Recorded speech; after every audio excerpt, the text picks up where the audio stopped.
দেখো মা এখানে সকাল সকাল নুন আর লেবু দিয়ে কী করছে? ঠাকুরের বাসন ধুচ্ছি।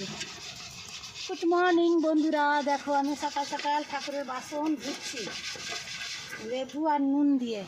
দেখেছো কি সুন্দর পরিষ্কার হয়ে যাচ্ছে।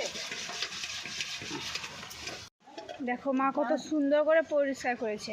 এই ডান্ডিটা লাল, মানে ঠকি দিয়েছে, লাল আর সাদা পিতল দিয়ে বানানো। দেখো কীভাবে ঠকিয়েছে, দেখো লাল পরিষ্কার কি সুন্দর হয়ে গেছে, কিন্তু লাল চিতার যায়নি। এই যে লাল, এটা লাল পিতল ভেজাল দেওয়া আছে। আর এই পিতলটা দেখো, এটাও পরিষ্কার করেছে, এটা সাদা পিতল। দেখেছো কি সুন্দর পরিষ্কার হয়ে গেছে। লেবু নুন দিয়ে লাস্টে আমি সাবান দিয়ে ধুয়ে দিচ্ছি, কেন চিকচিকে ভাবটা চলে যাবে। পুজো করবো। এদিকে আলুটা চট করে মেখে নিই, দাদা ভাইকে দুখাবল খাইয়ে দেবো, দোকান নিয়ে বেরোবে।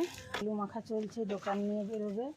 আলু রেডি করছে, নুন ঘি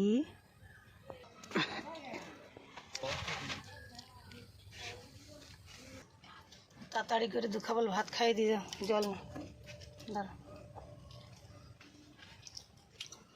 কখন কার বাড়িতে খেতে দিবে এখন ঠিক টাইমে, সেটাকে দুখাবল ভাত খেয়ে গেলে দেরি করলেও হবে। সেখানে ওর সঙ্গে দুটো আলু মিশে না, আলু মিশাতে হবে না। কীরকম হয়েছে? ভালো হয়েছে। ঘিটা কম দিয়েছি। দাদাভাই দোকান নিয়ে রেডি হয়ে গেছে, এক্ষুনি বেরোবে। গাড়ি করো, বৃষ্টি থেমে গেছে, এই সময় বেরিয়ে যাও। সাবধানে যাবে, বৃষ্টি এলে কোথাও দাঁড়িয়ে রেইনকোটটা পরে নেবে।